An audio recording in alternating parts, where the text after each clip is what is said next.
Good evening, everybody, and welcome to Everything Vaguely Paranormal. I'm Shelley Pruitt, and my partner again in the paranormal, Mr. Blake Smith, and my missing partner, Mr. Ryan Roberts. What happened to him this time? Did he get got arrested abducted? again, girl. We done told you this. Oh, he got Lord. arrested up in Chicago again. He's got to get away from them prostitutes. Yeah, maybe he found an alien. Hey, he could have. He probably did. Yes, as you can tell, we are missing one personality on the screen tonight, but that is okay. Shelley, you have brought us an extra personality. I have. And we're not talking about just the one that lives in your head. Oh, no, she's quiet tonight. No, we actually have got a fantastic guest for you guys tonight. We met him at Metacon, and we were so fascinated by some of his stories and basically him. He is fascinating. He is a has a first class honors degree in science and space technology, and he is a spiritual advisor and an alien contact specialist. He also has a Facebook page that is called Global CE5, Close Encounters of the Fifth Kind, which I'm going to get him to explain that to me. But I cannot wait for you guys to meet our guest tonight. And our guest tonight, his name is Rupert. And if we could bring Rupert on, you metaphysical guru, I can't wait to talk to you. Well, hello. Thank you for allowing me to be here today. Wow, I love your introduction. That's cool music. It makes thank you. Oh, thank you. That was my brainchild a long time ago that I came up with. Well, I appreciate it. Thank you very much. Well, Rupert, we're so excited to have you. So can you explain to us, for anybody that doesn't know, the CE5, of course, you have Close Encounters 1, 2, 3, 4, and 5. What is actually 5? We know third is contact, correct? Close Encounters of the Fifth Kind, that is human-initiated contact. So it's where human beings go outside, we meditate, we astrally project, we try and find them with our spirits, with our astral bodies. We find them, we communicate with them, we invite them to come to us and see if they show up. Oh, so they don't always accept the invitation, just every now and then? Most of the time they accept the invitation. Sometimes they kind of turn to us and look at us and say, sorry, no, not interested. That's what they did to me at Metacon. Most of the time we have little conversations with them. Sometimes they show themselves in the sky, and always they're with us on the ground, just in extra dimensional space most of the time. Psychics around us can always see them, hear them, communicate with them. Is there something special you have to do to communicate with them? Because at Metacon, we were fortunate enough to come out with you and with Andrea and do, what exactly was that called? A calling? What? I don't think summoning is the right word. Yeah. That sounds witchy. I believe that she calls it conscious cosmic contact. Mm-hmm. Conscious cosmic contact. Yeah. But the words don't matter. We call it CE5 or alien contact. Yeah. Because we had a very interesting interaction because Blake and Ryan actually saw some things in the sky, and I kind of, moved a little away from the group because I figured if we got abducted, somebody needs to be around to tell the story. So I kind of went off by myself, and all I saw was this big flash of light. And I turned around really quickly, and you noticed that I had obviously seen something that I didn't know what I saw. And you're like, what'd you see? I go, it was just this flash of light. And we tried to focus, but it was like, oh, no, I saw you. I'm going to go ahead and take the next planet over. So whenever you're doing that, what do you do that's so special? How do you, is it practice? How do you get them to communicate with you? Obviously, I'm fascinated by this. Yeah. If you consider, if you're trying to make friends with a person, a human, what do you need to do in order to have that person pay attention to you and want to communicate with you? We as humans don't want to be friends with everybody. So when we go out and when I go out and I do this CE5, I make it very clear to the people that I'm with that there's a reason for doing this. And the reason is not just to have a light show. The reason is not just to experience a thrill or be scared. the reason that I do it is because we want to reach out to them in peace. As friends, we want to establish a friendship with them where we can work together constructively to do something good for the universe. So, you know, my me and the groups that I run, we have a vision, and that vision is universal peace, universal love, Hmm. universal happiness, and they like that. And that is one of the key ingredients that I use when I connect with them, and why I have so much success doing that. So what kind of relations, and all the time that you've been specializing in this, what kind of relationships have you been able to build? Yeah, you know, as again, just like with humans, you can have casual acquaintances or you can have deep friendships. Possibly the deepest friendship that I've been able to establish has been with a being called Tuk Tuk. Tuk Tuk is an extraterrestrial being that doesn't live anywhere around the Earth, so is truly an extraterrestrial. We call her a she. She doesn't have a gender. She's not biologically male or female or anything like us. We call her a she because she's very maternal. She is very caring, and she enjoys traveling spiritually around the universe, assisting any beings that she finds who she can make friends with healing. Now, you're probably familiar with the idea that when you go to these paranormal conventions, there are spiritual healers there. Mhm. Right. Mhm. Well, that is something that is real. That is something that I do. That is something that humans do. We can self-heal, or we can get others who are a little bit more capable to heal us. But we're just human. There are beings out there who are far more capable at healing than we are. And Tuk Tuk is one of those beings. So I actually meet with her on a regular basis. I met with her last night. I took a friend to her astrally to her planet, and she guides us through. She will say, "Do this, lie down. You hold this part of my hand or my body," and she guides us through a healing process that she enhances. And yeah, that's a pretty special relationship I have there. I know 3 Arcturians by name: Rimitoid, Sashki, and Helmiad. These Arcturians, they're not quite as sort of openly loving. They're benevolent, they're kind, they're wise. They're a little bit more sort of stand back from you. Tuk Tuk's all like, I want to hug you. But these Arcturians, they're happy to support anything wise that human beings are doing. And in fact, it's kind of special with one of those Arcturians, Sashki. I feel like I have a special connection with. I sometimes get people from around the world contacting me saying, hey, you know, this might sound a bit strange or hard to believe, but I'm in touch with an Arcturian. She's identified herself as Sashki. She said I should contact you. So yeah, People you've never met. People I've never met, people who don't know who I am, they're shown an image of me, and or given my name, given a group to contact, and they show up and say, yeah, Sashki sent me.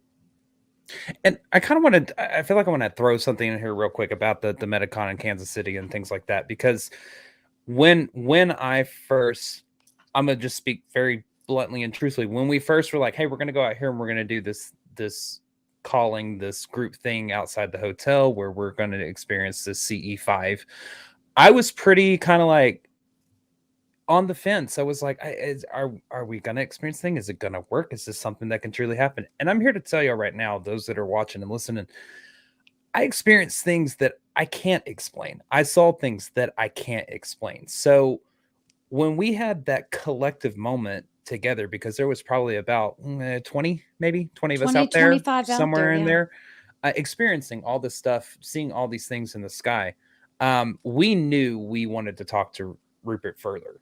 And so this is absolutely fascinating to hear the development of actual relationships that are that deep. Yeah, absolutely.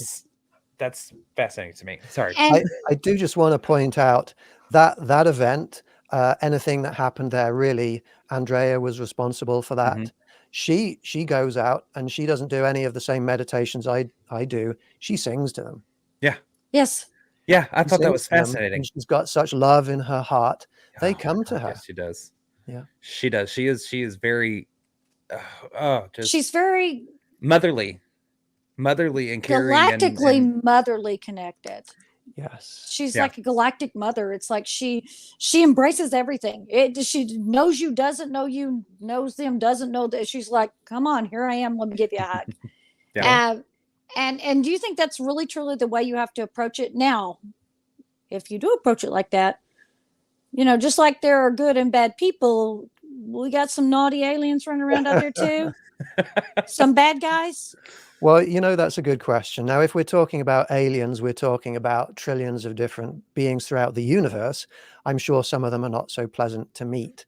But there is a point in the development of any species where, when you get technologically sufficiently advanced, there is that make or break moment. You're going to either wipe each other out, kill yourselves with nuclear weapons or climate change or whatever it is, or you're going to be peaceful enough and wise enough that you can continue into the future and you can survive. Now, human beings, we're only like 400,000 years old as a species. We've only just got to that point in time. But those beings that are out there, some of them have existed for billions of years, even before our solar system formed. And so most of the beings that we connect with are wise, loving, caring, or at least harmonious with other beings. Honestly, the real danger of going out and doing CE5 is the other human beings that are there. You get some dark humans in this world, and some of them want to tear down what you're doing or come in. I mean, I've had people show up to CE5 events with guns before. Why? Well, I don't know. But I had to politely ask them not to bring their guns to the event. But yeah, there are some, because, and this also speaks to why, as a society, as a planet, as a species, we don't have an open and active relationship with these beings, because there are lots of good people among us who could be friends with these and who are friends with them. But humanity also has always had and still has negative characteristics like hatred and violence and negative discrimination, exploitation, aggression. So, and sometimes you have people coming to events like that, unfortunately. I have to tell you that again, when I walked out there, I was open for the experience. I'm like, Oh I yeah. don't know what's going to happen. Let's see. I'm excited, and I didn't have the collective experience everybody else did. I saw this one little flash that I couldn't figure out what it was, and it was there and it was gone. But it was very bright. It was very quick, and I'm the only one looking this direction. I'm like, did any? Just me. Okay. But it was so neat and it was so peaceful.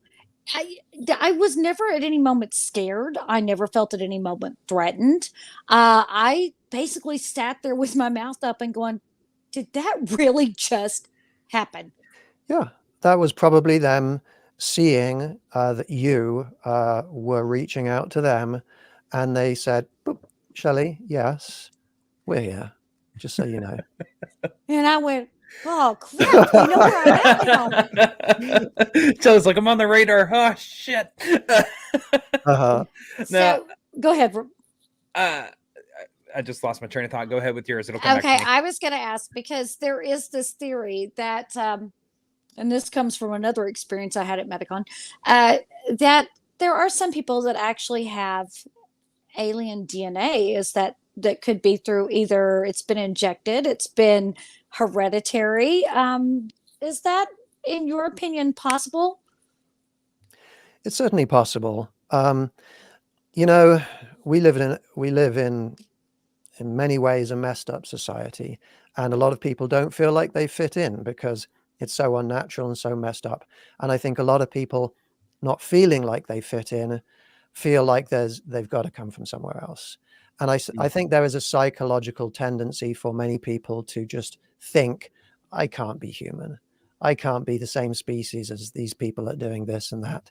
So I think there is that tendency. And I think a lot of the people who consider themselves to be star seeds or have been aliens in previous lives, I think probably most of them are just, it's just a bit of wishful thinking.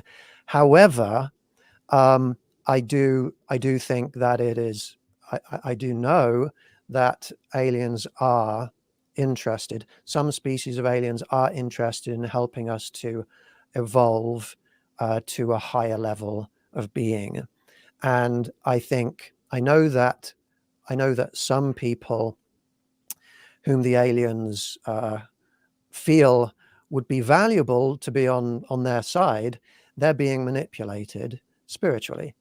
I am being changed. I think I was born human, but now when psychics see me, they look at me and say, well, you're not entirely human, are you? What are you? Because my spiritual body, my extra dimensional body has been modified or enhanced to assist in what is to come. I don't know for a fact that this is happening biologically to people, but I suspect it probably is. Then my question becomes how? I was gonna say you were told you were a cat alien, Shelley. I would have to tell you, this lady, as I'm walking in, I mean, day hasn't even started. She grabs me by the arm and she spins me around and she looks me right in the eye and she goes, I want you to know I know what you are. And I was like, oh, have we met? I don't know what she means. And she goes, no, I know what you are. And I know that you're here and I see what you are. And I was like, oh, cool. My name's Shelley. What's your name? And she told me her name. And I said, I'm sorry, I'm not understanding. She goes, I know that you are a cat alien because I can see it in your DNA and in your facial structure and in your eyes. And I know you're here and I know what you're up to. And I'm like, it was such a pleasure to meet you. I got a thing. And I walk over and now this went on almost like 20 minutes. I mean, they were ready to send out a search party. They're like, you said you were going to be here, right? I'm like, I got stopped. Apparently I'm an alien. And as I walked away, I was like, I'll see you later. Meow. Just cause I'm an asshole. I just meowed at her for fun. So, and then I made a point just to push the button. That was yeah, of course.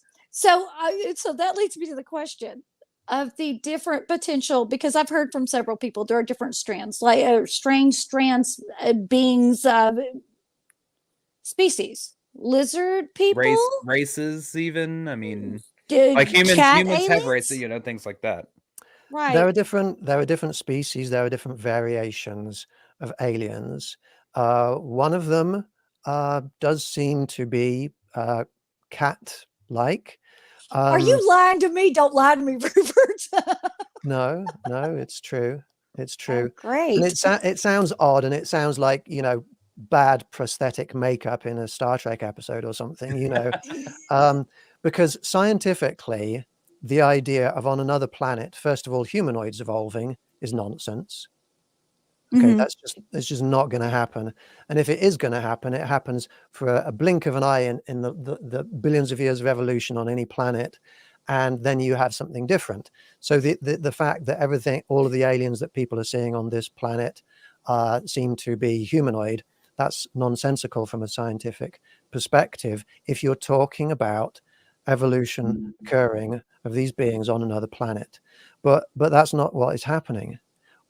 There are two things that are happening. One of them is that when beings astrally project to us, spiritually connect with us from elsewhere in the universe, if we see what they really look like, most of the time we're not even going to recognize that they are a life form. Tuk Tuk, for example, showed herself to us initially, not in her true form, but as quite a beautiful, classic alien-looking being. But that's not what she really looks like. She is an inverted teardrop shape that is translucent with swirling colors in. She looks more like a shape, a pattern, a geometric pattern or a vortex or something, not something we would consider to be alive. So sometimes they show us this humanoid image just so that we will feel, we will understand who they are, or that we'll find them more relatable, less scary. There's in the paranormal side of it, you know, I mean, it's just like spirits not wanting to freak people out, or can show themselves to you in ways that are Less fearful, less threatening, a child, or your, you know, if it's a dead relative, like in a way that you remember them or something like that. Yeah, That's fascinating. absolutely. It's Never think comparable. of that. But there's also the biological entities that are humanoid. Like, did you all see in the Mexican congressional hearing a few days ago? Mm-hmm. The mummies from Peru. That's correct. Yep.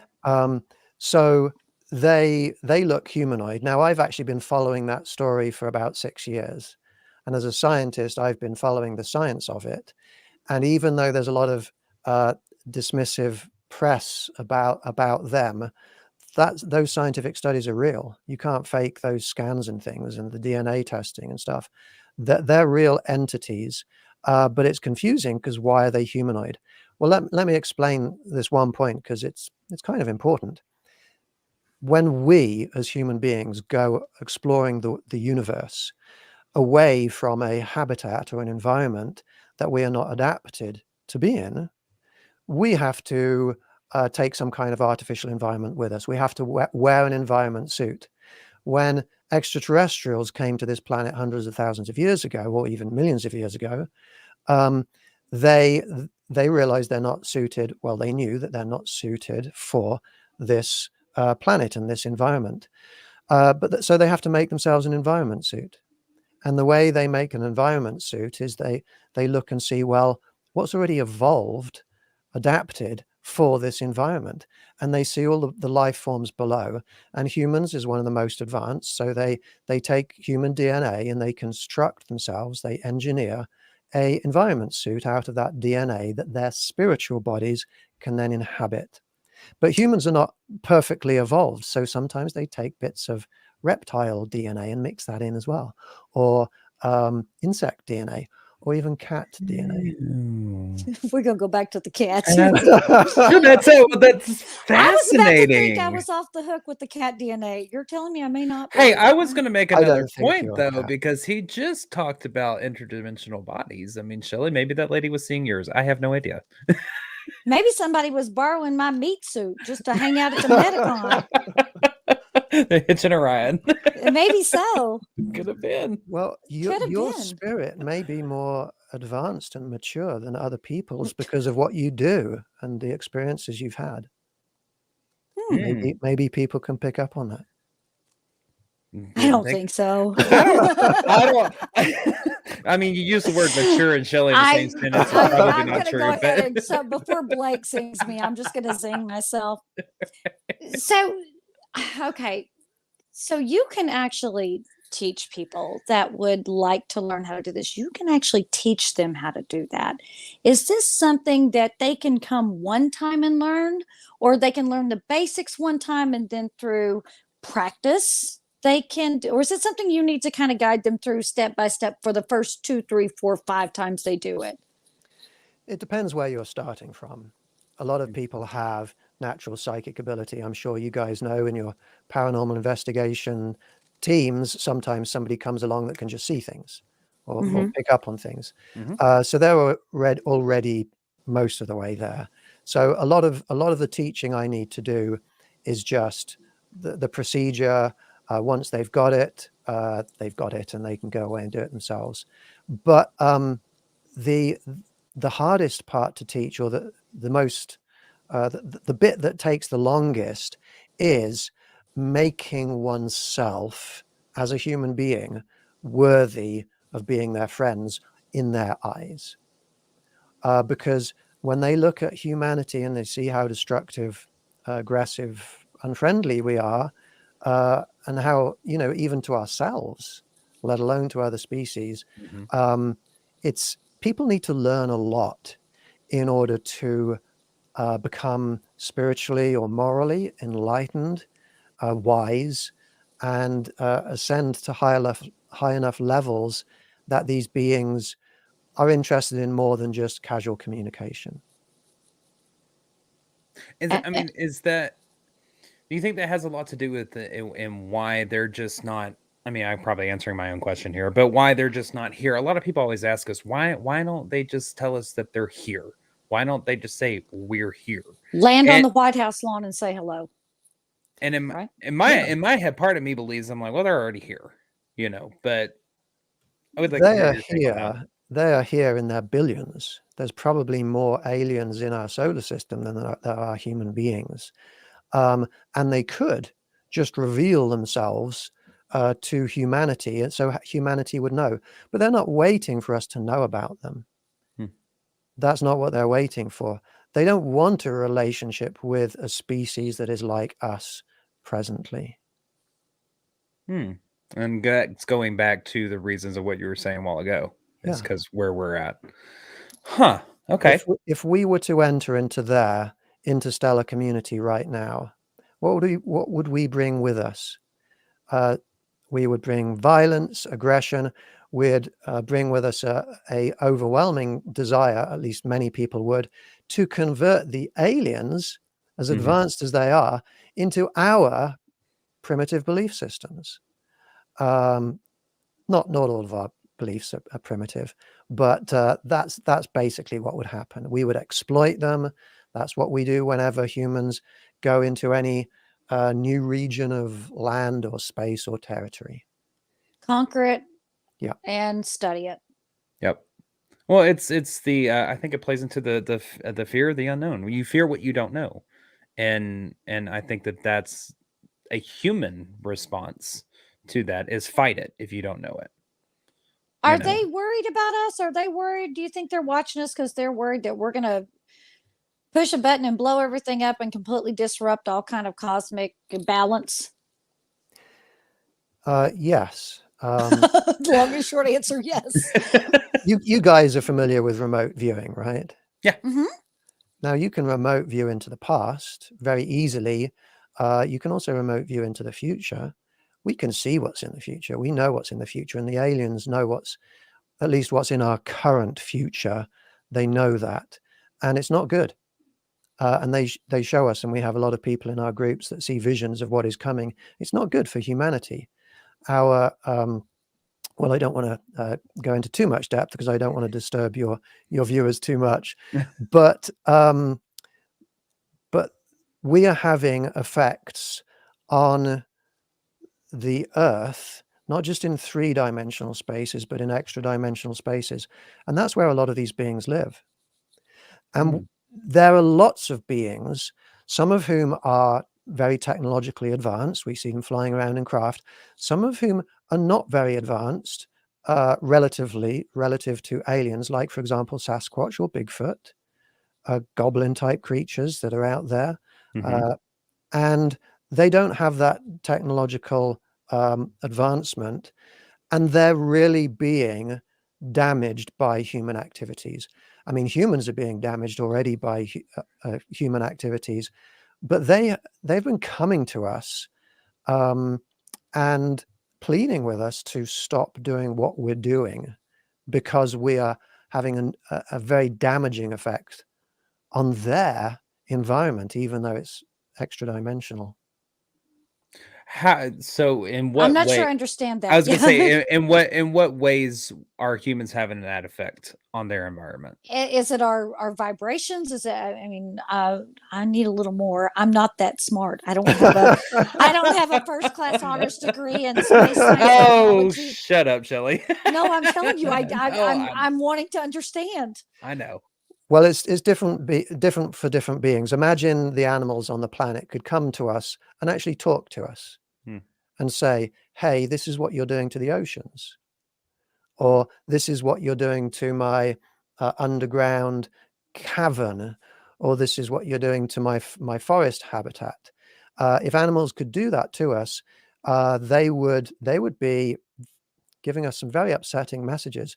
We've wiped out nature to a very large extent on this planet. Only 4% of the mammals on this planet are currently wild mammals.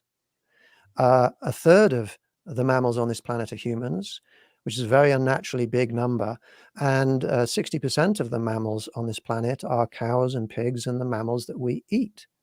And in order to sustain all of that, we've had to wipe out phenomenal areas of the natural land, rainforests, etc., in order to grow just the plants to feed those animals. We're wiping out. We've had a devastating impact on the animals on this planet. Now the aliens, some of them are in three-dimensional space, like these goblin creatures that I talked about. They came to us in one of our CE5 sessions. 3 separate people saw these beings. They're about 3 feet high, reddish brown skin, bony knuckles, sort of look emaciated. And one of them was holding a baby, and it had one word for us: help. And we didn't know what that meant at the time, so we remote viewed to them afterwards, and we went in and we found that they live in South America under the ground, and their habitat is being very badly affected by just pollutants and things that we are introducing into the water systems and so forth.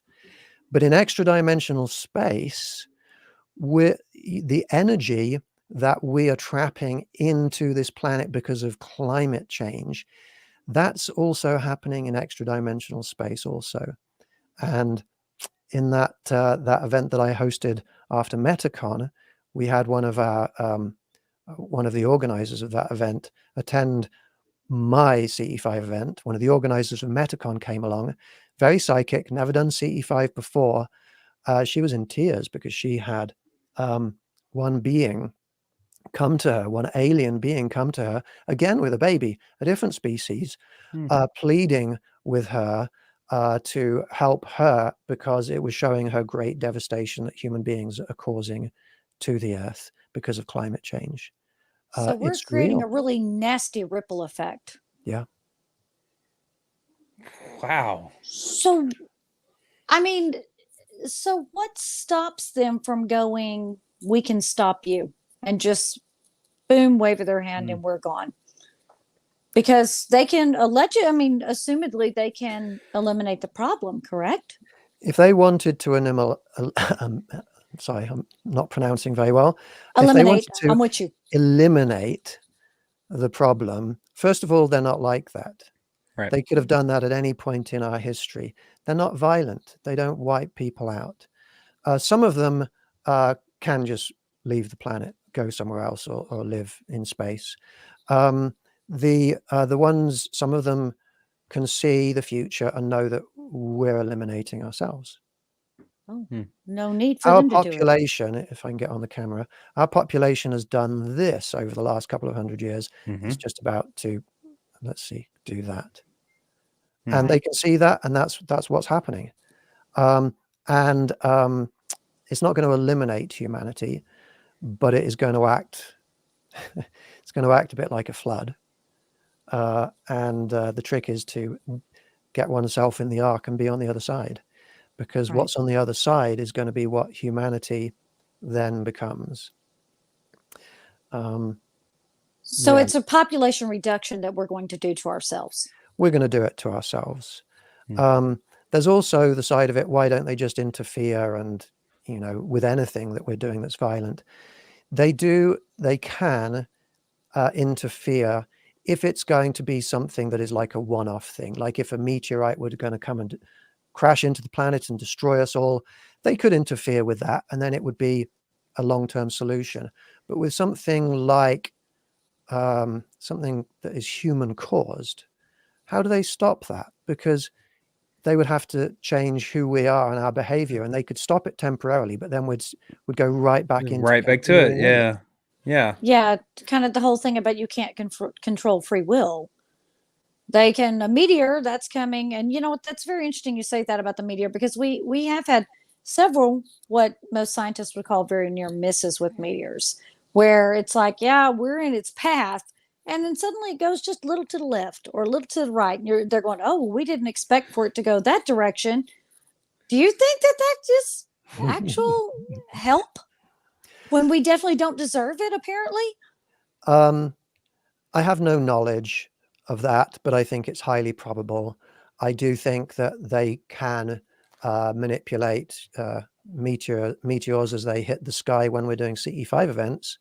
Often we will see what I call alien-induced shooting stars, which is where we will, I'll shine the laser in one area of the sky, and I'll say, everybody look there, let's try and bring them into this area. Bang, there's a big shooting star happens just there. And sometimes it could be natural, but it seems a little bit too frequent to be coincidental. Yeah, to be coincidence. Yeah, I was because so for everybody, I'll speak for myself on this. What Shelly, you were talking about your flashlight. I meant to add this on earlier, but I'll go ahead and touch back on it.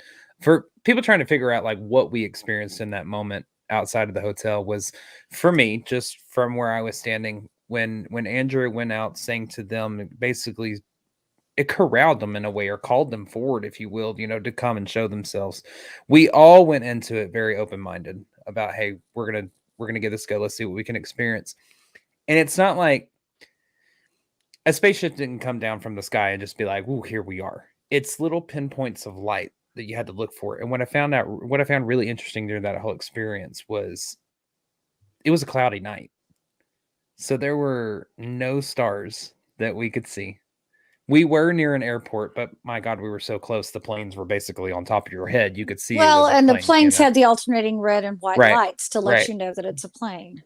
And I mean, sorry, I should have mentioned that earlier, but I know we've had a couple of people mention in the comments, like, what's the experience like? And for me, that's what I experienced. I know, Shelly, you talked about the flashlight, but I saw little white pinpoints of light, and they would just come into frame where I was looking and zip out. We watched one collectively, slowly, and then all of a sudden it started gathering speed, and then it was gone. And then there was also rocketed out. Dark colored one that came from nowhere and went right behind the building again. And in all fairness, on the opposite side of Blake's coin, I was not part of that collective experience. I thought maybe I was doing something wrong, and that's why I stepped away. And when I stepped away by myself, that's whenever I saw that flashlight. And I was a little worried. I'm going, they know where I am. But after that, I didn't have the same collective experience that Blake and everyone else had. I wasn't able to see those, which I think lends to credibility, because maybe not everybody's meant to see all these different pieces of it. Maybe they show you what they want you to see. Yeah. Are we kind of on the right track with that, Rupert? Yeah. Usually in my events, there's a little period of time where I get people to get up, walk around, separate out, walk around by yourselves, do some intuitive photography, take a few photos, reaching out to them, ask them, please, can you appear in my photograph? And I do that because the beings are more comfortable with some humans than others. And sometimes they will show themselves to one human and not to the others. So, okay, I'm not even really sure how to ask this, because I don't know the answer, and I know I'm going to sound dumb. So forgive any ignorance. Forgive my ignorance, because I'm trying to learn. I'm trying to learn. No question is dumb. Have you ever had a being materialize in front of you? Because people say things all the time about how they awake from in the middle of the night and they see one or two or three beings standing at their bedside. But they always seem to awake from a dream or something and see them. They never actually see them materialize. It's like suddenly they're there and then they're not. Again, maybe I watched too many movies. But I was wondering if that is something that you've ever experienced or encountered, or knew people that have encountered it genuinely and legitimately. It is far more common, as you're correct, for beings to reveal themselves in a spiritual way, in a way that, and often when people are asleep, when sleep paralysis happens, or on the edge of sleep paralysis, because that's when we're still, That's where when we're in a sort of a meditative state, our psychic abilities are not that advanced, and we find it hard to see into extra dimensional space unless we're like naturally talented, like a medium or an energy healer. And so it's advantageous for them to attempt to connect with us when we are motionless and in a meditative state. So it is not very common for biological beings to appear on the ground. However, it does happen. It does happen from time to time. I personally, I'll just be flat out honest, I've never had a biological alien standing right in front of me. But I know people whom I trust who have and who do have those experiences. So I think it's very dangerous for them to appear in that way in our three-dimensional spaces, and they've got to have a huge motivation to do it when it's just as easy for them to connect with us, when they don't need to appear in that way in order to communicate with us. So it's safer for them to communicate maybe more telepathically. Yes. Would that be I'm trying to put it in words that my dumb self can understand. Yeah. I get that. It's Get safe, like I'll it's just safer hear for it. them because Okay. somebody could just pull out a gun, or the industrial military complex could come in with a craft and just wipe them out if wipe they them wanted out. to. Yeah.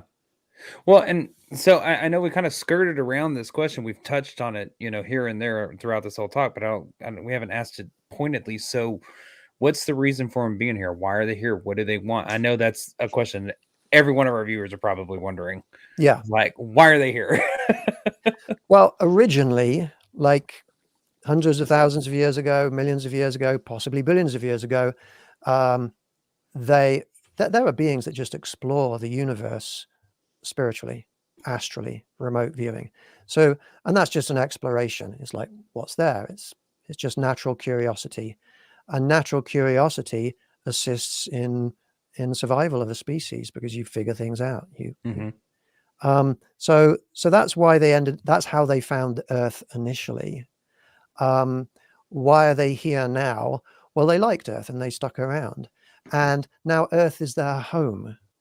And it has been for most of the ones that are here right now, has been their home for longer than the human species goes back.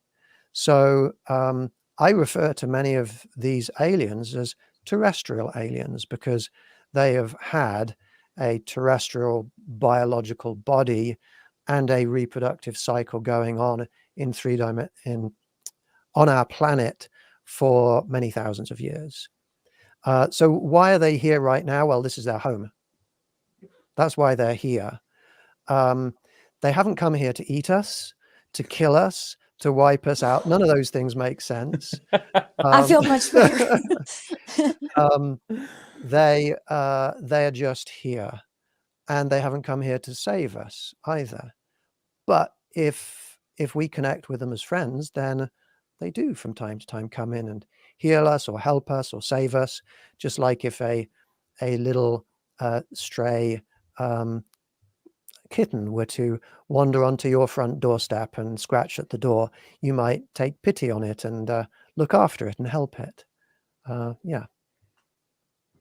And So we're the kitten in I this was about to scenario. say we're a little stray kitten, like We're the kitten, but we're a kitten with big claws. Yes.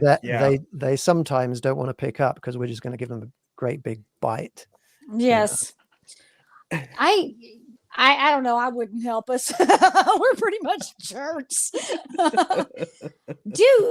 Okay. Now this is always my question. Do you think that they experiment on us? Is it your belief that some people actually are taken for experiments? Because that's the big fear, that they're going to jump down, they're going to take us, and they're going to treat us like we treat other animals. That's what makes Hollywood stories great. That's right. I mean, so those are the But ones there that are we legitimate see the fears of most. that. No, I know, but that's the one we see most in the media. So I would like, that's a good question.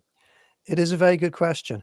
And you do get a lot of CE5 leaders that will just say, no, that doesn't happen because it damages their activities for people to think that there might be something to be scared of. But when some of their biological bodies were engineered, they decided not to keep the natural reproductive processes involved in reproducing their species. They did not put in the reproductive organs, and they have another way. Some of the species have another way of reproducing themselves, and that is to, not in a hateful way, not in an aggressive way, not in a mean way, but they do take, without permission, some people and utilize human beings in their reproductive processes. So that is the worst thing that they will do to some people. That tends to be along genetic lines. It tends to be something you inherit. It's not something that you will suddenly be introduced to because you go and do CE5. In fact, if you go and do CE5, you're very likely to make friends with aliens that would stop that sort of thing from happening. Now, I know that sounds a little bit disturbing, the whole reproductive thing. I will tell you that most people I know who are part of those reproductive programs, they wouldn't give it up if they could. They like that they're contributing to that thing. They've learned that they're not being harmed. They're being put back. They've seen their hybrid children. They've been introduced to them, and they like the fact that they have those children. And when you do compare what they're doing to humans with what humans are doing to, say, cattle or chickens, it's what we do is a whole lot worse. Is it? I'm gonna get kind of medical here. I don't know. We're gonna go to school real quick.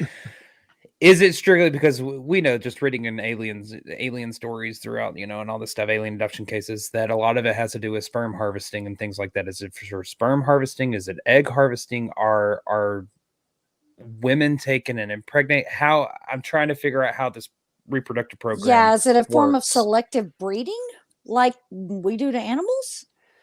I think all of those programs you mentioned most likely exist. I've seen evidence for all of them existing.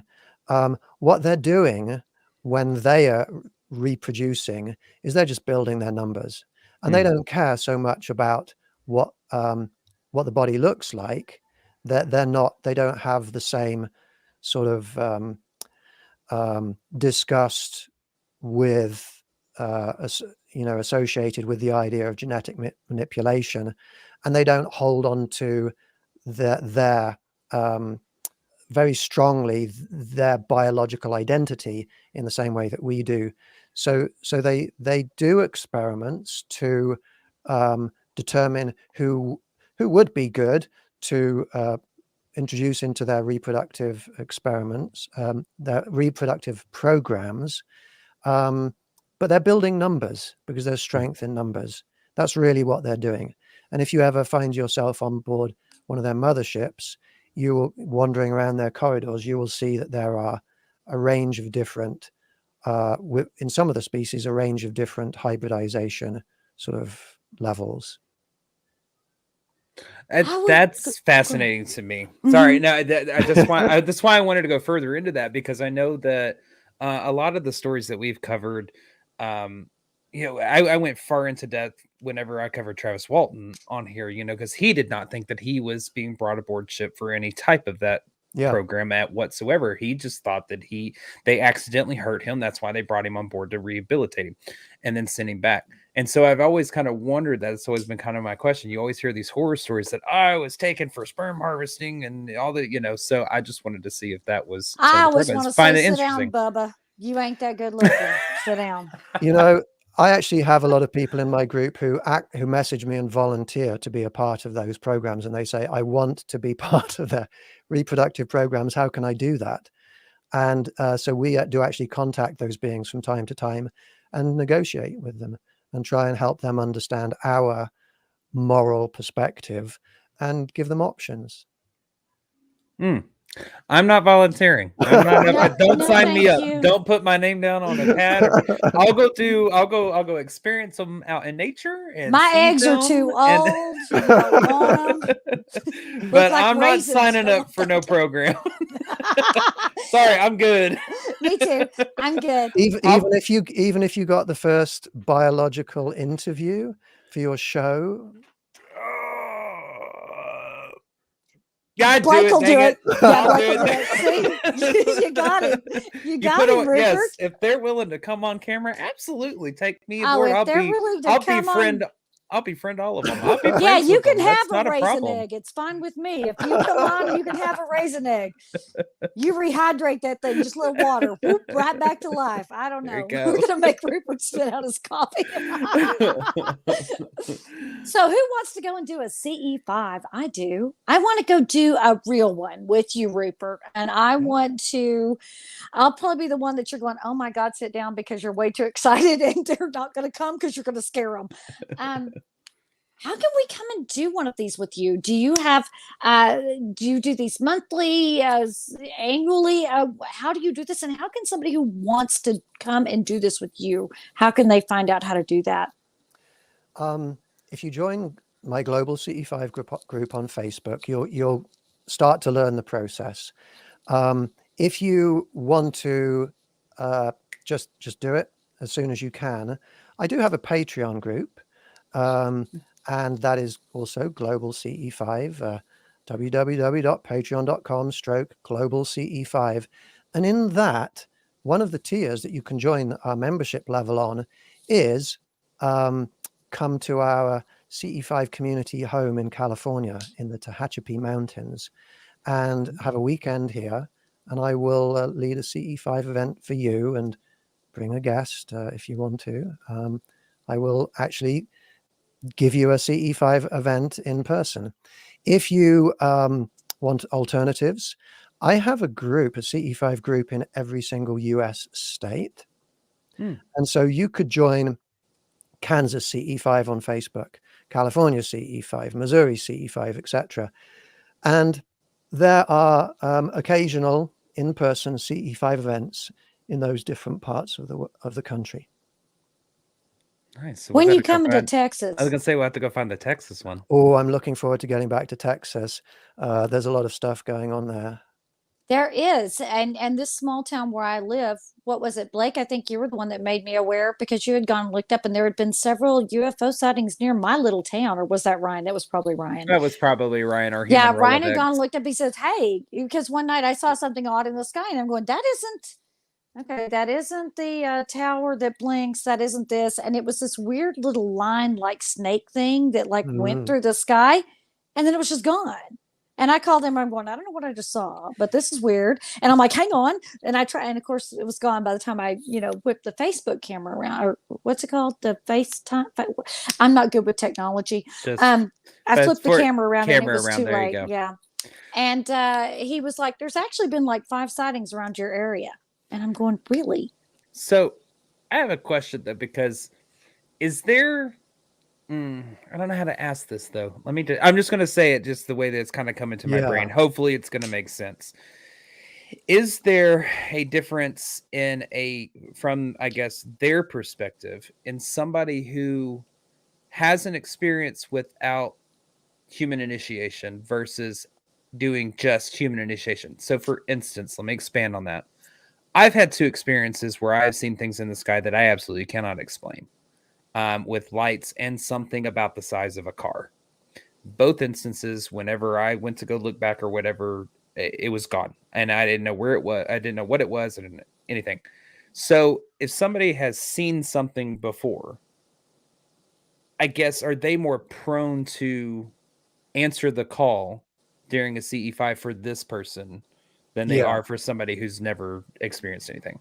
You two are very good targets from their perspective. Oh crap. Okay. Because you have a large reach. You can reach lots of people. You can reach lots of people who get this stuff, who understand this stuff, who are open to this. And they are therefore far more likely to appear in the sky to you than other people, your spirits are quite possibly more open and mature and receptive to contact, and they do connect directly without it being CE5 with people often who they see have the potential to help in a big way. So you two have the potential to reach lots of people, to spread positive messages that are constructive and break free from what's holding humanity back. So yeah, it's very likely that you have a bigger chance of seeing stuff both during and not during CE5 events. When I use the word target, I didn't mean that in a negative way. No, we know you did. We know you did. Shelley's just like, oh, great. Yeah, I didn't really want him to know where I was, but if they already know, it's too late. It's yeah, too the late. stalkers already found my address. I just better roll with it. So next time you see something in the sky above your house, Shelley, just roll with it. It's all right. I'm just going to roll with it. I'm going to go hello, and I'm going to go back inside. I'm not really afraid of it. I've always been fascinated by it. Extraterrestrial life is something that I've always believed in, because I can't fathom in any way that we're the smartest thing in the universe. Oh Lord, we better not be. I think that we're ants, and I think I think some of them are kind of dicks. I think some of them probably like put the magnifying glass on the planet every now and then and go, okay, let's stir them up and see what happens. That's why you've never been talked to, Shelley, because you call them names like that. Hey, you know what? I'm open to all for them. If you're a good guy, if you're a bad guy, you come on. Let's chat. Let's talk it out. Let's figure out how I can make you happy and how I make you happy, and everybody get along. You being mean. Why are you being mean? Be nice. We can figure out a way to make you happy. Get you a nice alien woman somewhere. Have you listened to nothing Rupert has said? They're not interested. That's right. They're not interested in that. That's right. Well, we are nearing the end of our time with Rupert. And Rupert, you are fascinating. We could talk to you all night about all of this. And I'm going to encourage everybody, please go on Facebook and join the Global CE5. And that's Rupert's Facebook page. Please go. We learned so much in a very short period of time. I had my belief system shaken just a little bit, just from what I saw and what I experienced. Things that I kind of went, oh, this is okay. Is this going to happen? I hope so. I'm ready. I didn't really think it would, but there was a collective experience that you cannot deny happening. Ryan will tell you, Blake will tell you, even I will tell you that while I wasn't part of the big collective, I still saw something that I could not figure out what it was. And we went back to the room and we couldn't talk about anything else. We were looking at pictures and discussing everything. And so, Rupert, is there anything else you want to leave us with before I wrap this up? I just encourage people to think about, for your own benefit, what could you do to ascend to levels that are closer to being more alien? Okay. That's a good question to leave us with. Exactly. So, Blake, why don't you? Well, but wait a minute. While y'all think about that, Blake's going to tell you guys everything you need to know. All right, sounds good. Let me do some announcements real quick, and we will wrap this up. Tomorrow morning, we're going to be posting up our link tree to our Facebook, so make sure you're going to the Everything Vaguely Paranormal Podcast Facebook page to find that. That's going to include a few things. A link to our online merch store. We've got merchandise that's now available for sale, logo t-shirts, coffee mugs, even the famous Words Are Hard t-shirt. You'll also see our link to our public investigations. We are currently sold out on tickets, so make sure to follow our Eventbrite page to be notified when tickets become available. There are talks about possibly putting more locations on the calendar sometime soon, so make sure you follow us on that. There's also our Patreon page that helps support the show. This is just $5 a month, as well as Rupert's Patreon page. So while you're on Patreon, check them both out. For ours, it's going to get you well over 100 extra videos that include our pre and post broadcast, behind the scene moment, special video casts, and Paracon speaking events. And we also offer a 7-day free trial for that. So if you want to check it out before you purchase, you can that. So those 3 links are the best way you can help support us. We always get asked how y'all can support the show. We want to thank y'all for supporting the show, watching and viewing. We greatly appreciate your love and support for us through those shares, those comments, and likes as well. And as always, any questions, comments, or stories you'd like to share with us, those can be submitted to us at the evppod@gmail.com. That is THEEVPPOD@gmail.com. Like, share, and subscribe. So we'd like to thank you guys for watching Everything Vaguely Paranormal. I'm Shelley Pruitt, my partner in crime tonight, Mr. Blake Smith, and our soon-to-be returning partner, Mr. Ryan Roberts. We want to thank you for watching, and of course, we want to thank our very special guest, Rupert. Thank you so much. Please check out Global CE5 on Facebook. Please go and learn some things from this very, very smart spiritual advisor and alien contact specialist. And Brittany in the green room. And Brittany in the green room, who's pushing all the buttons and making us look good. So thank you again for watching. And as always, we will see you next Tuesday. Bye-bye.